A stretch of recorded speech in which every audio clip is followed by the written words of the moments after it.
Cathvar stepped off the transport ship onto the dusty surface of Kepler 442b, and immediately knew the humans were going to lose this war. The base before him looked like it had been built by children playing with scrap metal and hope. Rusted. Barriers made from old mining equipment formed weak defensive lines around buildings that seemed ready to fall over in a strong wind. The Zalani observer adjusted his recording device and began documenting what he expected would be a very short study of human military incompetence. Commander Jake Morrison approached with a tired smile and extended his hand in the strange human greeting ritual. Kethavar noticed the man's uniform was patched in 17 different places and his boots had holes that someone had tried to seal with some kind of tree sap. This was supposed to be their senior military leader, and he looked like he had been living in a garbage heap for months. "Welcome to paradise," Morrison said with what Kethavar would later learn was human sarcasm. "Hope you brought your own food because our last supply drop got blown up 3 days ago." Kethavar made his first note about human behavior. Despite facing obvious defeat, they maintained their strange sense of humor. It seemed like a coping mechanism for species too simple to understand when they should surrender. Lieutenant Amy Rodriguez showed him to his observation post, which was really just a reinforced bunker made from stacked shipping containers and filled sandbags. She was young for a military officer by any species standards, and had burn scars on her left arm from what appeared to be recent combat. As she explained the communication systems, Kethavar noticed she had jury-rigged the entire setup using parts from at least 6 different manufacturers, including what looked like components from a civilian entertainment system. "We make do with what we have," she said, when she caught him staring at her improvised equipment. "The important thing is that it works." Over the next week, Kethavar observed human military operations and became increasingly convinced these people had no understanding of proper warfare. They sent out patrols in vehicles held together with metal tape and prayers. Their weapons were maintained using improvised parts and cleaning supplies that seemed to be made from industrial solvents mixed with cooking oil. When Captain Ben Walsh briefed his ground troops on upcoming operations, he did so using hand-drawn maps on the back of food packaging, because their digital systems had been destroyed in the last Korthak bombardment. The Korthak Empire had good reason to be confident about this campaign.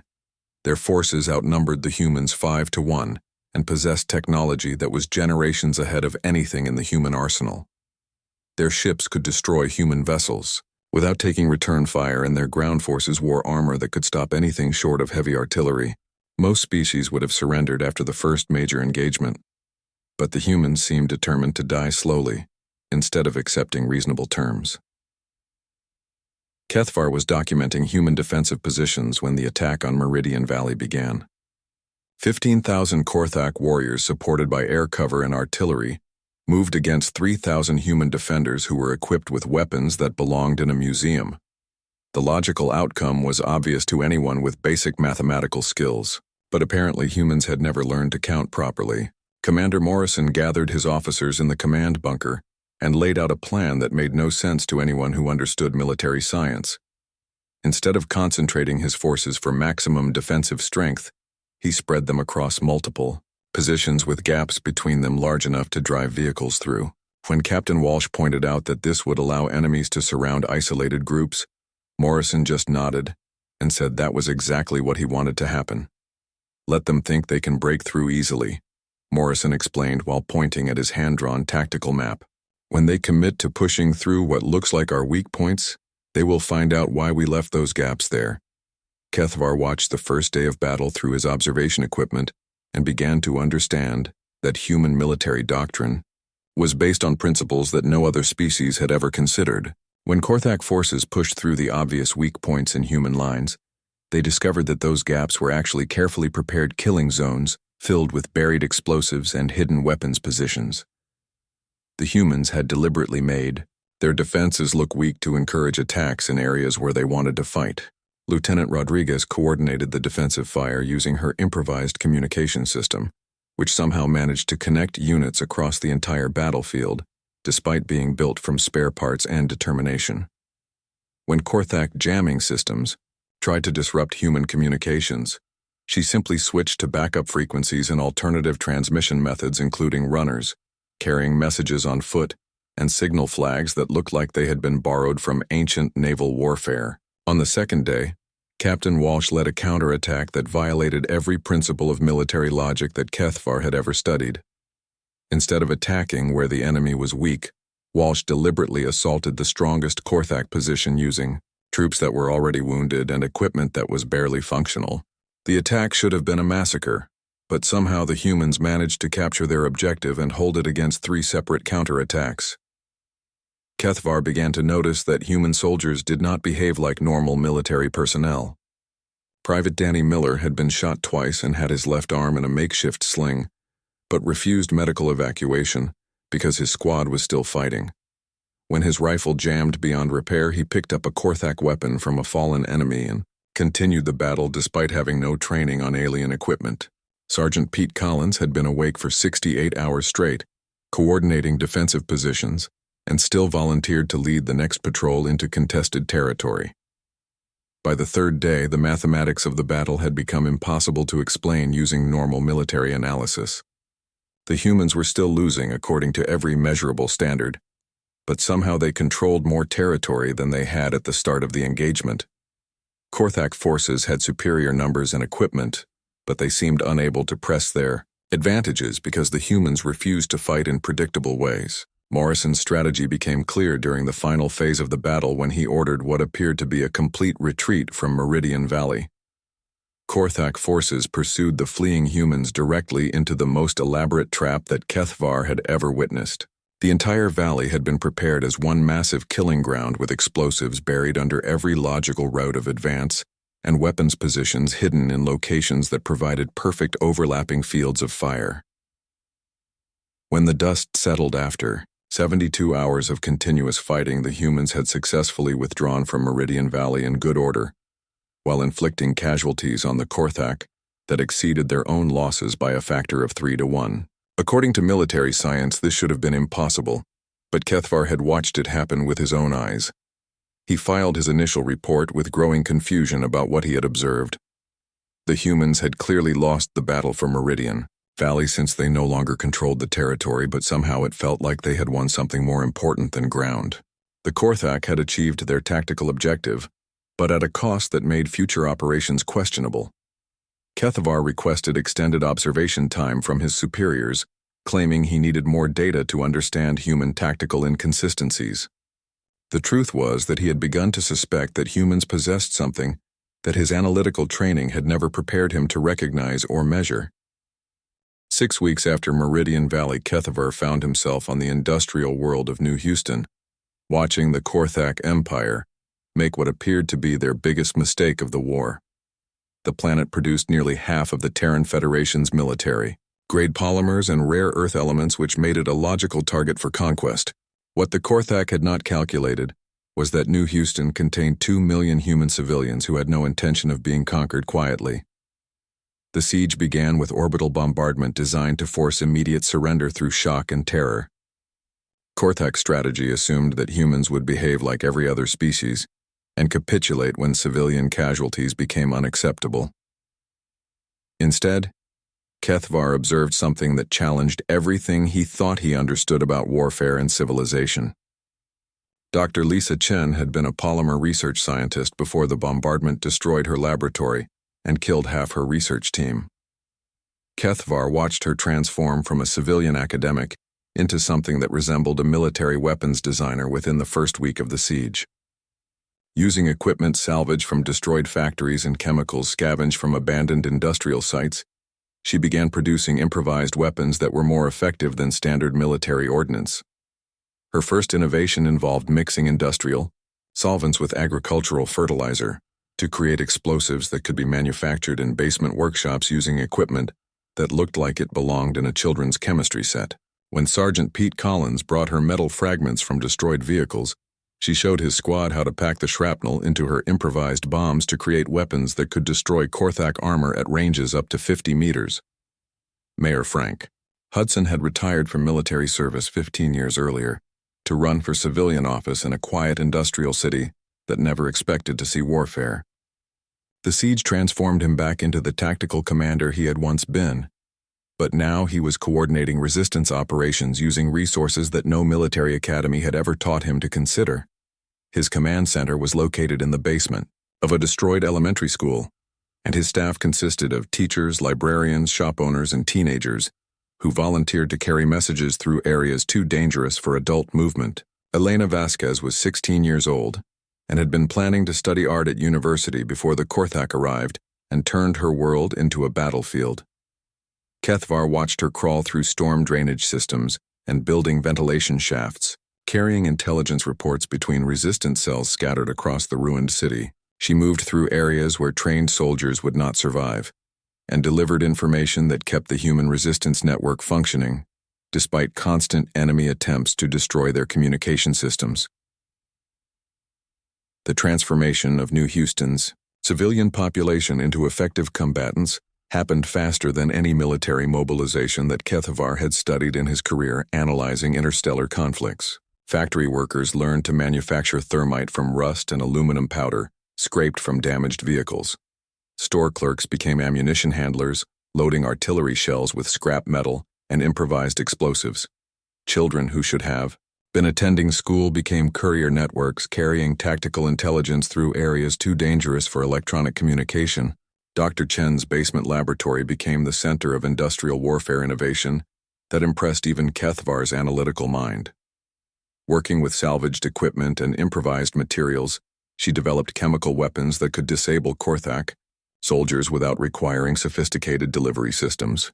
Her team of volunteer assistants included a high school chemistry teacher, a retired factory supervisor, and 3 teenagers who had learned advanced chemistry by helping her convert household cleaning supplies into military-grade explosives. Sergeant Collins's squad held defensive positions at the main polymer refinery for 9 consecutive days without resupply or reinforcement.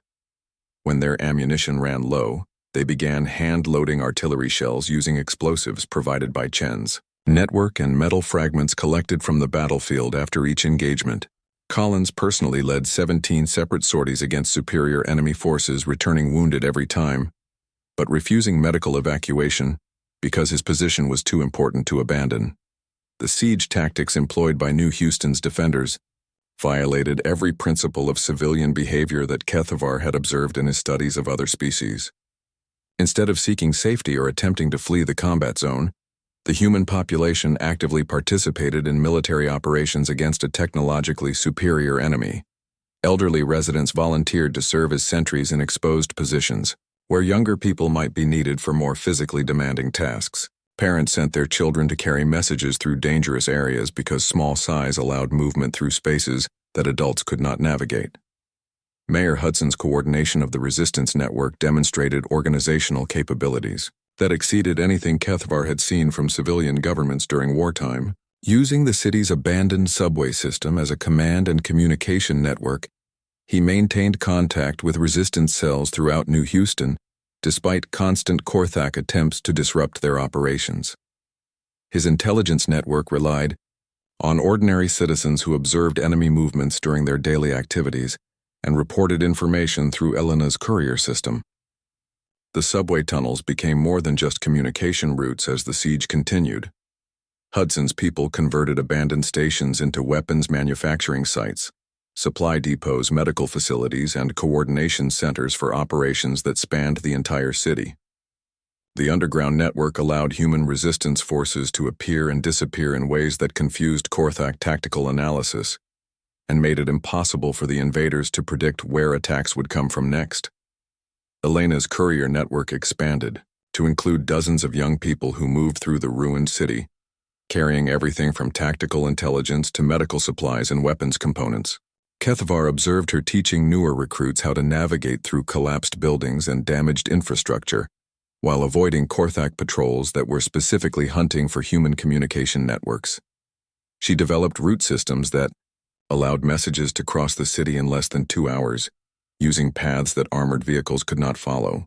Dr. Chen's innovations continued throughout the siege, as she adapted her chemistry knowledge to solve tactical problems that military engineers had never considered. When Collins's squad needed weapons capable of penetrating Korthak armor, she developed shaped charge explosives using metal components salvaged from destroyed civilian vehicles. Her improvised laboratory produced chemical smokescreens that blocked Korthak thermal imaging systems and created opportunities for human movement during daylight operations. The siege lasted 4 months, during which the Korthak controlled the orbital space around New Houston and possessed overwhelming superiority in military equipment and trained personnel. Logic suggested that human resistance should have collapsed within weeks under the pressure of constant bombardment and superior enemy forces. Instead, Kethvar documented a defensive campaign that grew stronger as it continued with civilian participation, that transformed the entire city into an active military installation. When Terran Federation reinforcements finally arrived, they found New Houston still in human hands, despite 60% of the city having been reduced to rubble by orbital bombardment and ground combat. The Korthak had achieved most of their tactical objectives by destroying industrial facilities and inflicting heavy casualties on the civilian population, but they had failed to accomplish their strategic goal of capturing and holding the planet. Mayor Hudson's final briefing to the arriving Federation commanders demonstrated the transformation that Kethvar had witnessed throughout the siege. The man who had been a retired civilian politician 4 months earlier now possessed tactical knowledge and operational experience that impressed professional military officers who had spent their entire careers studying warfare.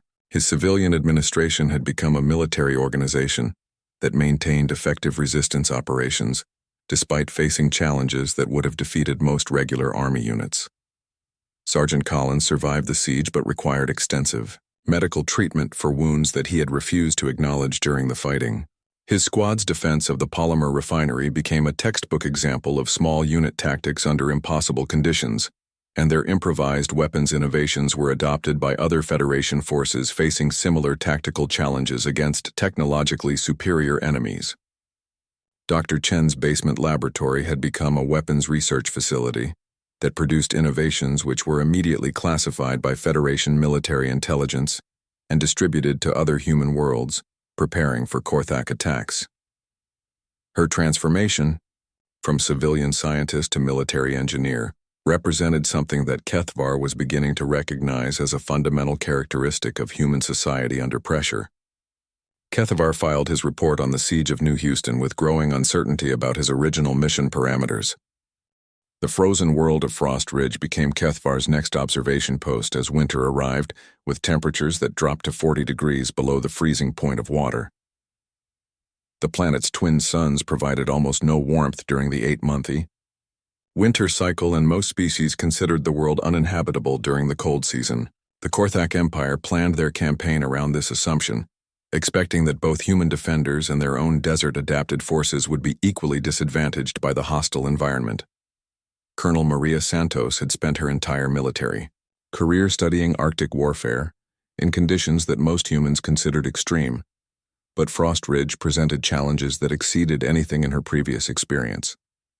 Her defensive forces included soldiers from warm climate regions who had never seen snow before the deployment and equipment that had been designed for temperate zone operations rather than survival in conditions cold enough to freeze exposed skin in minutes. Kethvar observed the initial phase of winter operations, expecting to document the rapid collapse of human defensive capabilities as environmental factors made military action impossible for both sides. Instead, he witnessed adaptations that challenged his understanding of biological limitations and technological constraints. The humans appeared to treat the hostile environment as another tactical factor to be analyzed and exploited, rather than an obstacle that would prevent effective military operations. Private Danny Miller arrived on Frost Ridge from the desert regions of Arizona and had never experienced temperatures below the freezing point of water before his deployment. Kethvar watched him struggle through his first week on the planet, learning to move in deep snow and maintain equipment that became brittle in the extreme cold. Within a month, Miller had become an expert in cold weather survival techniques and was teaching newer arrivals how to use the frozen environment as a tactical advantage rather than simply trying to survive it. Chief Engineer Rob Taylor faced equipment failure rates that exceeded acceptable parameters for normal military operations, as vehicles and weapon systems failed regularly in the extreme cold. Standard lubricants became too thick to allow mechanical operation, and electronic systems shut down when temperatures dropped below their designed operational ranges. Taylor's solution involved improvised modifications using materials that were never intended for military applications, including animal fat rendered from local wildlife and alcohol distilled from emergency food rations. Dr. Kate Reynolds operated field medical facilities under conditions where most species would consider advanced medical treatment impossible to provide. Her surgical procedures were performed using light from battery-powered lamps and heat generated by burning wood and improvised fuel sources, while enemy artillery fell within hearing range of her aid stations. She developed new techniques for treating hypothermia and frostbite, while simultaneously managing combat injuries that required immediate surgical intervention. The Korthak winter offensive began during the worst weather conditions in the recorded history of Frost Ridge, with wind speeds exceeding 100 kilometers per hour and visibility reduced to less than 10 meters during blizzard conditions. Their strategy assumed that human forces would be unable to conduct effective defensive operations during the storm, and that rapid movement would allow conquest of key strategic positions before environmental factors disabled both armies. Colonel Santos responded to the Korthak offensive with tactical decisions that violated standard doctrine for winter warfare operations. Instead of concentrating her forces in heated defensive positions, she dispersed her units across the frozen landscape and used the blizzard conditions as concealment for movement that should have been impossible in the extreme weather. Her soldiers advanced through the storm using improvised snowshoes and navigation techniques that relied on natural terrain features rather than electronic systems that failed in the cold. Private Miller's transformation into a cold weather warfare specialist demonstrated adaptation capabilities that impressed Kethivar's analytical assessment of human flexibility under extreme conditions. Miller learned to construct defensive positions, using blocks of ice and snow that provided better protection than standard fortification materials, while offering camouflage that made human positions invisible to Korthak thermal detection systems. His innovations were quickly adopted by other units and became standard tactical procedures for winter operations. Engineer Taylor's improvised solutions to equipment failure problems showed human technological adaptation that exceeded design specifications for military hardware. When vehicle engines failed to start in extreme cold, he developed heating systems using burning wood and salvaged metal components to warm engines before operation. His lubricant substitutes made from rendered animal fat and distilled alcohol maintained weapon and vehicle function at temperatures where standard military equipment became completely inoperable. The winter counter-offensive launched by Santos during the peak of the blizzard represented military operations that should have been impossible under the environmental conditions. Her forces moved across frozen terrain using skis improvised from salvaged materials and navigation methods that relied on compass bearings and terrain recognition, rather than electronic systems that failed in the electromagnetic interference generated by the storm conditions. Kethivar documented human tactical innovations that used environmental factors as weapons rather than obstacles to be overcome. Miller's unit learned to create concealed positions in snowdrifts that allowed them to appear behind enemy lines, without detection and disappear again before Korthak forces could respond to their attacks. The humans moved through terrain that the Korthak considered impassable, and established observation posts in locations where no rational military commander would attempt to maintain personnel. Dr. Reynolds' medical innovations included surgical techniques adapted for field conditions that lacked proper heating or sterile environments. She performed operations using instruments heated over wood fires and improvised anesthetics distilled from medical supplies and alcohol that had been intended for equipment maintenance. Her aid stations treated casualties from both combat operations and environmental exposure while maintaining operational capability, despite supply shortages and constant threat of enemy attack. The human defensive strategy evolved throughout the winter campaign, as environmental conditions became more severe rather than less. Santos's forces learned to use the extreme cold as a tactical advantage by timing their attacks during weather conditions that limited Korthak mobility and visibility, while human units maintained operational capability through equipment modifications and adaptation techniques that allowed function in impossible conditions. Taylor's engineering solutions became increasingly sophisticated as the campaign continued and equipment failures multiplied under the stress of extreme environmental conditions combined with combat operations.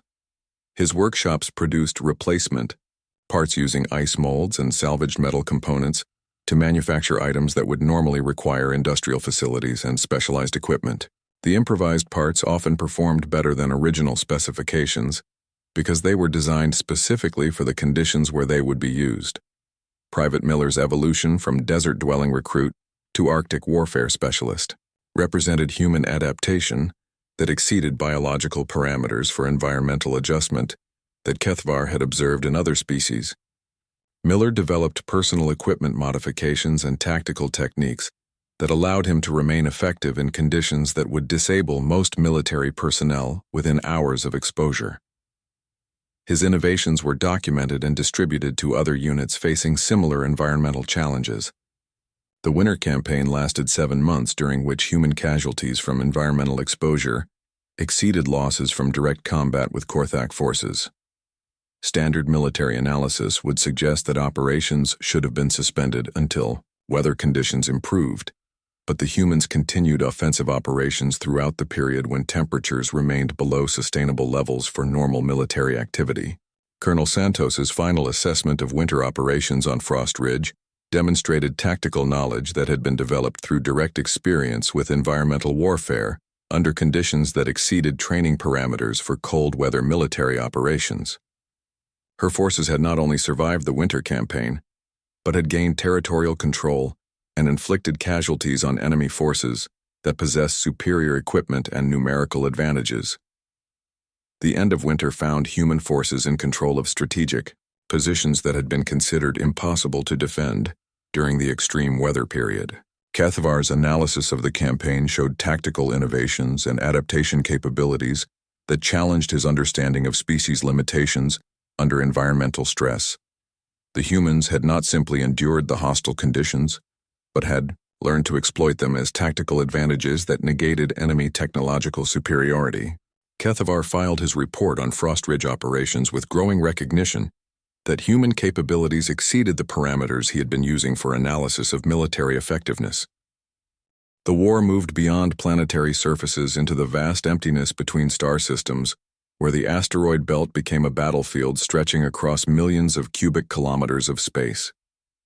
Kethvar transferred to Admiral Grace Kim's flagship, expecting to observe conventional fleet operations, but instead found himself documenting military activities that redefined his understanding of logistical possibility and operational endurance in the vacuum of space.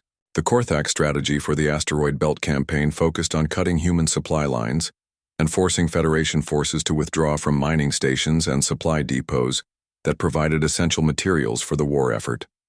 Their analysis showed that human ships were designed for 90-day maximum deployment periods and could not sustain combat operations across the enormous distances involved without regular resupply from major fleet bases located weeks away from the combat zone. Admiral Kim's response to the supply line strategy demonstrated human tactical thinking that ignored conventional limitations for space-based military operations. Instead of maintaining conservative deployment schedules that kept her ships within reasonable distance of supply sources, she dispersed her fleet across the entire asteroid belt and began operations that extended far beyond recommended logistical parameters for sustained combat in deep space environments. Lieutenant Commander Nick Barnes commanded the fast attack vessel UFS Ranger, which had been designed for short-range patrol missions in friendly space rather than extended combat operations in contested territory. His ship carried supplies for 3-month deployments but had been operating continuously for 8 months when Kethvar joined his crew to observe deep space tactical operations.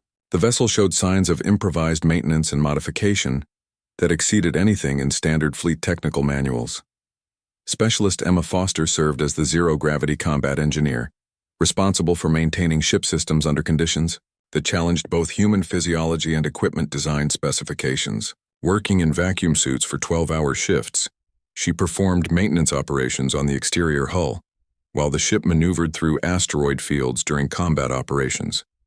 Her innovations in space-based repair techniques kept 3 ships operational when standard procedure would have required their return to major shipyard facilities. Communications Officer Tony Riggs maintained fleet coordination across impossible distances, using equipment that had been improvised from components designed for completely different applications. when standard communication systems failed due to interference from asteroid mineral deposits and enemy jamming operations, he created relay stations using hollowed-out asteroids as transmission platforms and navigation computers repurposed as signal amplification systems. The asteroid belt environment presented challenges for military operations that exceeded the design parameters for human space vessels and equipment. Ships designed for operation in open space had to navigate through dense fields of rocky debris while maintaining combat readiness and operational capability. The distances involved meant that tactical coordination required communication systems that could function across light minutes of separation while maintaining security against enemy interception. Admiral Kim's tactical approach treated the asteroid belt as three-dimensional terrain rather than empty space to be crossed quickly. Her fleet used the rocky debris as concealment and tactical positions, while developing new techniques for combat operations that took advantage of gravitational effects and orbital mechanics in ways that had never been incorporated into standard space warfare doctrine. Barnes's crew adapted their ship for extended operations by converting cargo space into workshops and manufacturing facilities that produced replacement parts and consumable supplies using materials harvested from the asteroids themselves. The UFS Ranger became a mobile industrial platform capable of mining raw materials and processing them into components needed for ship maintenance and weapon production during combat operations. Specialist Foster's zero-gravity construction techniques allowed human forces to establish permanent installations inside asteroids that provided supply depots, communication relay stations, and maintenance facilities distributed throughout the combat zone. Working with improvised tools and salvaged materials, she created infrastructure that supported extended military operations far from established fleet bases and supply sources. The Battle of Ceres Station demonstrated tactical innovation under impossible operational conditions when Barnes's ship suffered complete main engine failure during combat operations, but continued fighting using attitude control thrusters and gravitational effects from surrounding asteroids. The engagement lasted 14 hours, during which the UFS Ranger maintained combat effectiveness through improvised maneuvering techniques that used asteroid gravity fields to generate movement and tactical positioning. Communications Officer. Riggs maintained fleet coordination during the Ceres battle, using a communication network built from salvaged components and improvised relay stations that had been constructed inside asteroids throughout the combat zone. When enemy jamming systems disrupted standard frequencies, he switched to alternative transmission methods, including laser communications and radio signals, bounced off metallic asteroid surfaces to maintain tactical coordination across the battlefield. The human definition of acceptable operational parameters appeared to extend far beyond the design specifications for their equipment and the biological limitations for their personnel. Ships continued combat operations with life support systems that were failing and weapon systems that required constant manual intervention to maintain basic functionality. Crews worked extended shifts under conditions that exceeded safety margins for human space operations, while maintaining combat effectiveness against superior enemy forces. Foster's engineering innovations included the development of manufacturing techniques that used asteroid materials to produce replacement parts for systems that had been designed to require specialized industrial facilities for maintenance and repair. Her improvised foundry operations inside hollowed asteroids produced metal components that met or exceeded the specifications for original equipment, while using raw materials that were available locally rather than depending on supply shipments from distant fleet bases. The extended nature of asteroid belt operations created logistical challenges that had never been addressed in standard military planning for space-based campaigns. Human forces developed solutions that combined industrial engineering with tactical innovation to maintain combat capability across deployment periods that exceeded all previous records for sustained military operations in deep space environments. Admiral Kim's fleet coordination demonstrated command capabilities that managed complex three-dimensional tactical operations across distances that challenged communication systems and required operational independence for individual ship commanders, who could not receive real-time instructions from higher command authority. Her tactical doctrine evolved throughout the campaign as operational experience revealed possibilities that had not been considered in standard space warfare theory. Barnes's crew modifications to the UFS Ranger included life support system improvements, that extended operational capability and weapon system modifications that increased combat effectiveness using locally manufactured components and improvised installation techniques. The ship became a test platform for innovations that were later adopted throughout the fleet as standard modifications for extended deployment operations in contested space.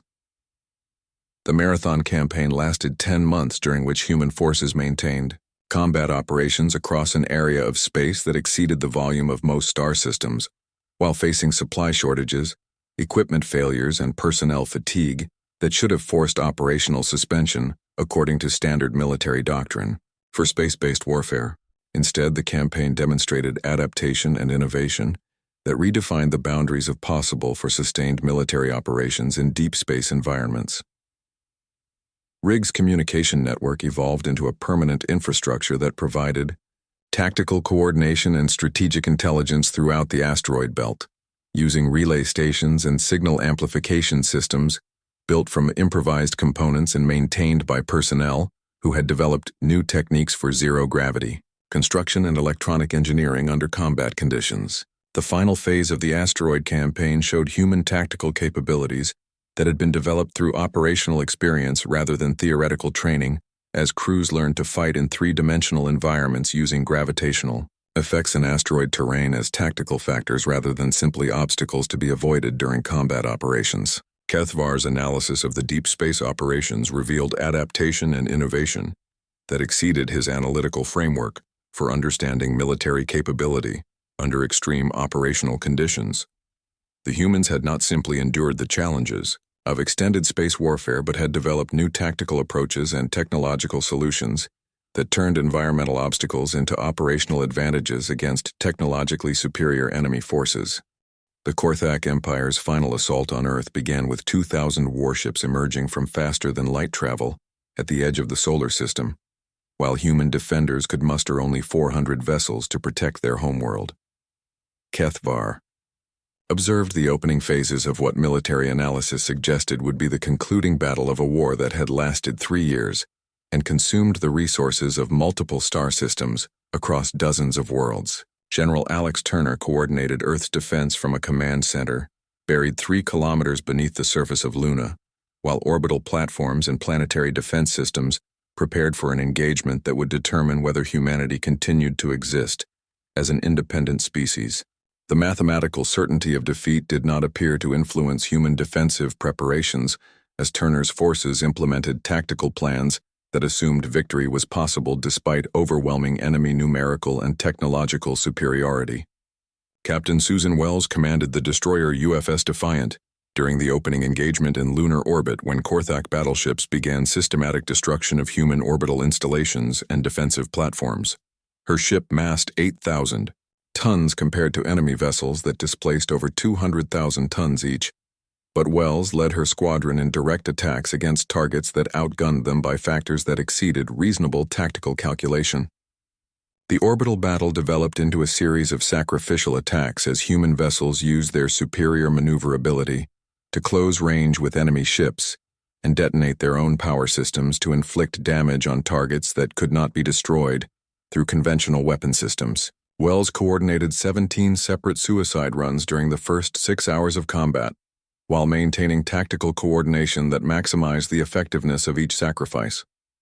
Corporal Kevin Blake's infantry unit established defensive positions in the ruins of Geneva after Korthak ground forces landed and began advancing toward underground command facilities that coordinated global resistance operations. His squad used debris from destroyed buildings to create fortifications that channeled enemy advance routes into carefully prepared killing zones where human weapons could achieve maximum effectiveness against armored opponents. Dr. Amanda Cross operated from a network of hidden laboratories and communication centers that maintained global coordination for resistance operations, despite orbital bombardment and systematic enemy attempts to destroy human command and control systems. Her innovations included computer viruses that exploited vulnerabilities in Korthak, targeting systems, and created tactical advantages that human forces could exploit during ground combat operations. The defense of Earth continued for 72 hours, during which human casualties reached levels that would have forced surrender negotiations by any other species that Kethvar had studied during his career analyzing interstellar conflicts. Instead of seeking terms or attempting to preserve population centers for post-war reconstruction, the humans intensified their resistance efforts and began tactical operations that treated their own survival as less important than preventing enemy victory. General Turner's defensive strategy evolved throughout the battle, as initial tactical plans proved inadequate against enemy forces that possessed overwhelming advantages in every measurable military capability.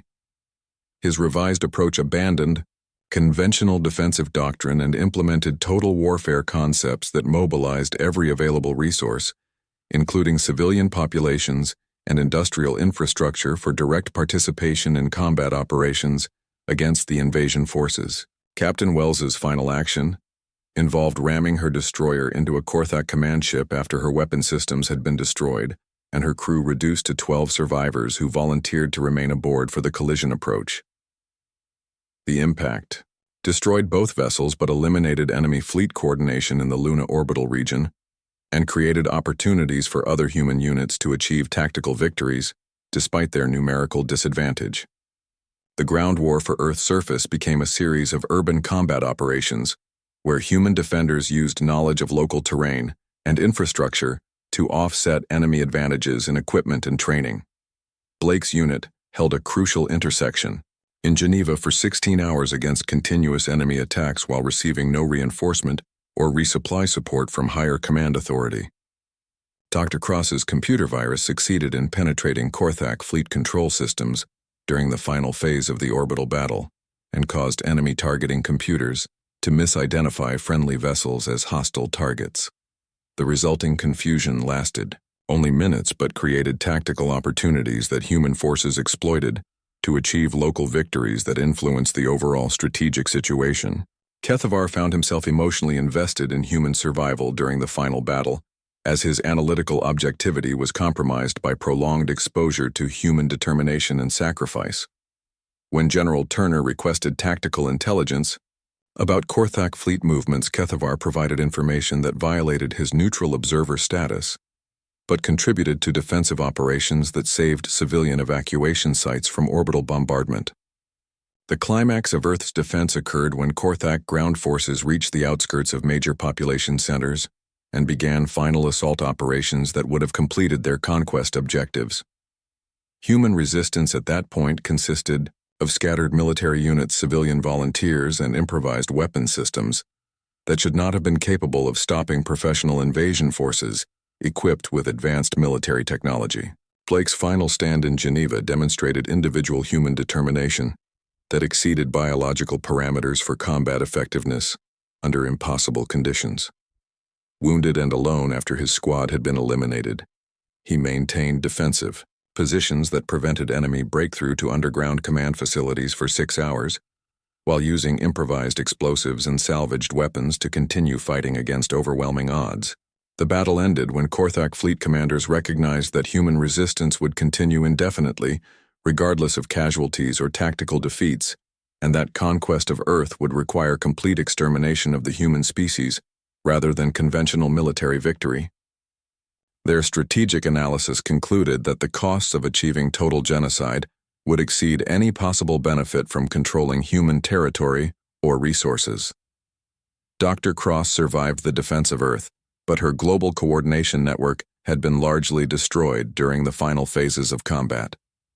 Her post-war analysis showed that human resistance had inflicted casualties on Korthak forces that exceeded their own losses, despite facing enemies with superior equipment training and numerical advantages throughout the engagement.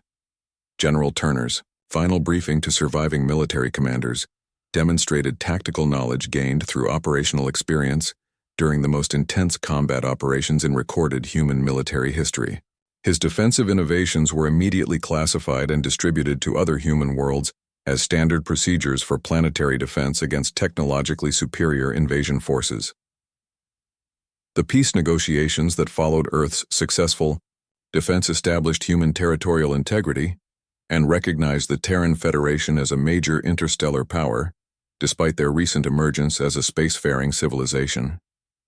Korthak diplomatic representatives acknowledged that human military capabilities exceeded their initial analysis, and that future conflicts would require different strategic approaches. Kethvar's final report to the Zilani Confederation became required reading for diplomatic and military personnel throughout known space as his analysis of human warfare. Capabilities challenged existing understanding of species behavior under extreme combat conditions. His conclusion stated that humans possessed determination that exceeded rational calculation and would continue fighting until complete extinction rather than accept defeat. The Zilani Confederation voted unanimously to establish permanent military alliance with humanity after reviewing Kethvar's documentation of human combat effectiveness and tactical innovation under impossible conditions. Other major interstellar powers followed suit as they recognized that human allies would never surrender or abandon their commitments regardless of the military odds they faced. Years later, Kethvar served as the first non-human officer in the Terran Federation military while teaching tactical courses that focused on human approaches to warfare under extreme conditions. His analysis of what he termed the human factor became standard curriculum for military academies throughout known space, as other species learned to incorporate human determination and adaptability into their own tactical doctrine. The war that had begun with human forces facing extinction ended with humanity established as the most reliable military allies in known space, because they possessed the simple characteristic of refusing to accept defeat under any circumstances. Kethvar's final assessment concluded that no military force could defeat an enemy that would not stop fighting, and that human determination represented a strategic advantage that could not be countered through technological or numerical superiority alone.